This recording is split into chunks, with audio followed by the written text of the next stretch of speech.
Welcome back, AP. Welcome back to it. Welcome back to your flipped classroom and our continuing discussion of the Enlightened Absolutists. And welcome to this nice little short flip where we're only going to need to go through 3 slides, right? And we need to finish up our conversation about the Enlightened Absolutists, or basically the Enlightenment's effects on governing bodies and ruling infrastructures in Europe during the 1700s and then going into the mid-1700s. But where we left off in class, we were talking about Frederick II. Frederick Hohenzollern, right? Der Alte Fritz, also known as Friedrich der Grosse, right, which is the ruler of Prussia. We talked about how he's going to expand their education system, he's going to store grain for famine insurance, he's going to enlarge the Prussian army to 200,000 people, and he's going to fight a very important war against the Austrians, right? Now, really quickly, I do think that this is a really good Cassie Nguyen moment to write down these wars real quick on a little sticky note, blue sticky note, slap it into your notes, because we're going to talk about them a lot in the next unit, right, as we lead up to the French Revolution and stuff like that. The 2 wars that you need to know of really quick are known as the War of Austrian Succession, right, which is the one where Frederick actually invades Austria, specifically this province called Silesia right here, okay, going into the 1700s. And then you need to know of a second one called the 7 Years' War, right, which is going to be a monumental turning point, pivotal war that's going to really shape the progress of Europe going forward into the 1700s and really affect rivalries and alliance systems going forward for over 100 years, okay? And so the thing that you have to understand about it, though, is we look at Frederick der Grosse, right? We look at, like, Frederick the Great of Prussia as an example of an enlightened monarch, right? But we also look at him as an example of limitations. Yes, he abolished torture. Yes, he's going to advocate for cameralism, which is going to be a benevolent form of monarchy where all the resources that the monarch gets should be used for the people, or else it's not a good system, and then, like, literally the monarch should be overthrown. He doesn't say that nor think that, but an Enlightenment thinker would think that back end part of it. And he also, though, is going to force nobles to serve in the army or as civil servants and all these other different things. But his limitations, though, and I think it's really important to throw out there, because some people be like, well, weren't they just a product of their time? That's trash, all right? That is a garbage historical concept, thinking that people couldn't have done more when they obviously could have done more, right? And so looking at this, for example, some of the bad things he's did, not hanging out with Voltaire and not giving potatoes to poor people, some of the bad things he did is he actually reinforced noble power over their serfs, and he restricted access of commoners to many positions, all right? And so basically, most of his cabinet positions, his advisory positions, or any positions in the higher forms of government were only given to nobles still. So he continued on these different traditions. Now, some people would argue, well, they were the only ones educated. Well, Frederick then started a system where the serfs and the common people can get educated to actually move their way up through the ranks, right? Because tisk. You got to be better than that, big fella. Now, the next one that we got to talk about is a leader that I absolutely love to discuss. However, she might have been the least enlightened out of the 3, right? And her name is Catherine the Great of Russia, okay? And she is the Tsarina of Russia, all right? Now, first and foremost, ironically enough, when we're looking at her, I hate the fact that she didn't do more, mostly because she was a very powerful female ruler, because I want her to be a little bit more like Elizabeth I in intensity, right? But what's going to end up happening, though, is a series of unfortunate events that actually lead her to making some bad decisions. But we'll get into that whole thing here in a sec. But first off, also, so you understand, she is not actually from Russia, fun fact, and her name's actually not Catherine. Her real name was Isabella of Prussia, right? She actually spoke German growing up, and technically is only related to the Russian family as a cousin, right? So she began her life as a German princess, and her mother was a cousin to the Romanov family of Russia. Well, what's going to end up happening, though, later in her life, is she will be recruited and married off to a man by the name of Peter, right? Peter III, okay? Peter III is going to be the great-grandson of Peter the Great, as you know him now. So Peter III, ironically enough, also Prussian, raised Prussian as well, but he would have been Russian more by genealogical terms. But he was actually adopted by his aunt and all this other stuff. And so he becomes the Tsar of Russia, right? Peter III. Now, the thing about it, though, is Catherine hated Peter. They were not fans of one another, right? They did have children, right? And they did actually, like, try to rule as a couple there for a little bit. But what is going to become very evident to a lot of people is that Peter III just doesn't do a good job leading. Like, he's just not a very good leader. He's very annoying. All he wants to do is play his violin like a little weirdo. He's very mean to Catherine as well, and he, like, openly has affairs in front of everybody and stuff like that. But also, he's just kind of a little turd, and he's like a twerp, and, like, nobody really likes him whatsoever. And so Catherine is going to actually devote herself to being as good of a Tsarina of Russia as possible. She learns Russian at an exponential rate, all right? She actually apparently apparently used to walk around the Winter Palace in St. Petersburg practicing her Russian with no shoes on, and it would get very cold during the wintertime. She got pneumonia one time and almost died because she was just committed to try and learn Russian that well, right? And so what ends up happening, though, is Peter is going to make a terrible choice in the grand scheme of economics and socioeconomics, and then also in global affairs at the time, right? And so really, really quickly, while Catherine was Tsarina of Russia, the 7 Years' War was raging throughout Europe, right? And she was actually on the side of the Austrians, right? They were on the side of the Austrians and stuff like that. And what's going to end up happening, though, is Peter is going to end up ending the war with Prussia, right? So Peter the Third, okay, decided that his little father figure, his little person he looked up to, which is like Frederick the Great, the old Fritz, right? He looked up to him and decided that he would withdraw all of his forces out of Central Europe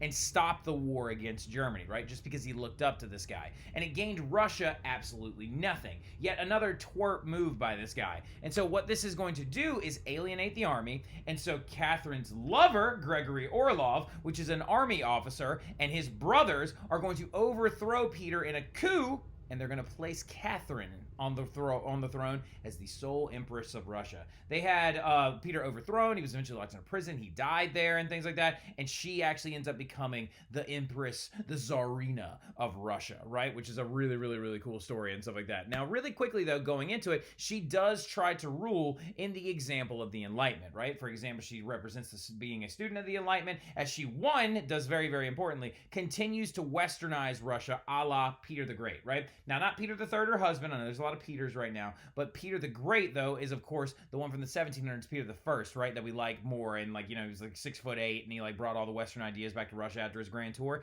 That guy. She continued to do that stuff. She was a massive Voltaire fan, so she invited him to the Winter Palace multiple times. She also built a canal, I guess, a bigger, deeper canal is better than the old one that we used to have.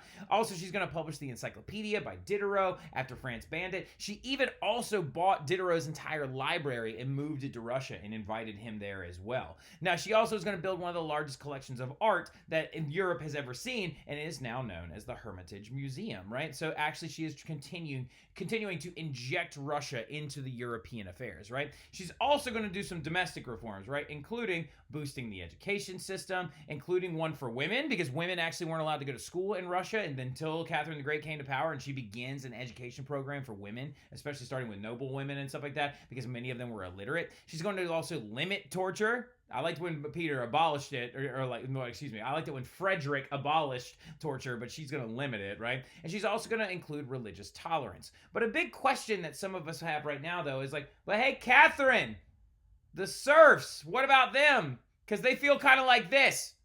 Help!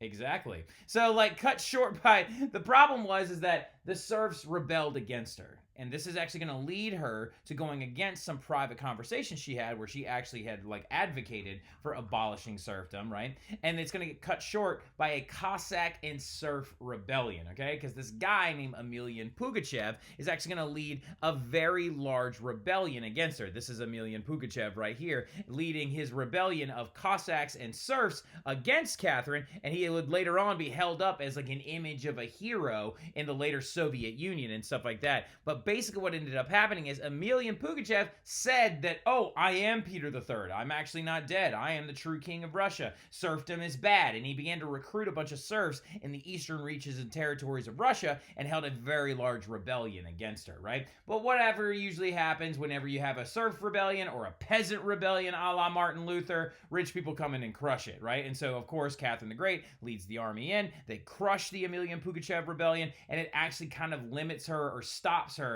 from freeing the serfs, which I again think is a garbage reason to not free the serfs. She actually ended up increasing noble power over them to prevent another rebellion from happening and gave serfs away as gifts. So Catherine, not the best job with the poor people, right? And then expansion and modernization is also going to include it continue to expand underneath her, and you're going to see that in the improved infrastructure systems with better roads, roadways, house numbers, and all of this is so she can collect taxes more efficiently. She's also going to push all the remaining Mongols out of Russia and out of Siberia, and she's also going to chop up Poland along with Austria and Prussia, right? Because during, of course, as we know, the partitioning of Poland happened underneath her rule, Frederick the Great's rule, and then also under this guy's rule that we're about to talk about now, the Austrian Habsburgs, right? Particularly focusing in on Joseph II. Now, something that we need to understand about the Austrian Habsburgs, though, is they are kind of the best example of the Enlightenment rulers, right? Because this lady that we were actually just talking about that we need to understand is going to come to power and actually kind of begin the whole war of Austrian succession, right? So what ended up going down, let me take a deep breath so I can actually get this right.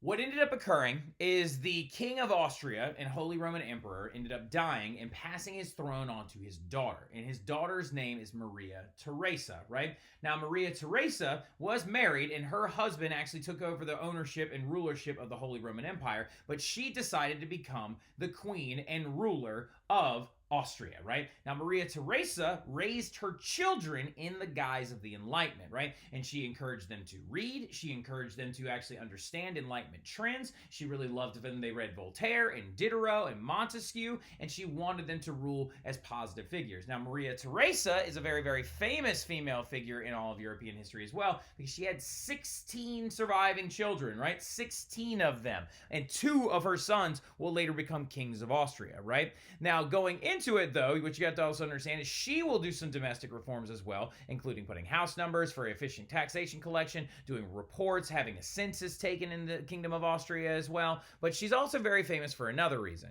This is Maria Theresa right there. This is her youngest daughter. And that daughter right there is named Marie Antoinette, right? Okay, so that's a really, really big moment. I hope a lot of y'all just got real jazzed about that. I feel like, Riley Pinapinto was like, ooh, let's not late now. Yes, but Maria Theresa is her mom, right? So, but what's going to end up happening, though, is after Maria Theresa's rule is over and she has now raised her children in the guise of the Enlightenment, Joseph II is actually going to be the first one that takes over. Joseph II is probably the best Enlightenment ruler of them all, right? Joseph II abolished the persecution of Jewish people with the Edict of Toleration, right? And he basically said you cannot bar them from certain jobs, you cannot bar them from certain industries, and you are literally, it is illegal to persecute them anymore, right? He also included freedom of the press, okay? He actually allowed the press to operate fully on its own and decided to go against this idea of censoring the press and creating illegal literature, right? He also put controls on the Catholic Church to make sure that they did not have so much of a stake in the economics, religious practices, and politics of the entirety of Austria, right? He's going to push all of this forward also along with outlawing serfdom and allowing peasants to pay rents to lords in cash. Now, thing about it, though, is this guy literally has advocated for the Jewish people, has advocated for the freedom of press, has put controls on the Catholic Church, and abolished serfdom, right? This guy might be the most enlightened ruler of them all, and this is him right here. He also introduces the potato to the Austrian servant or peasants as well.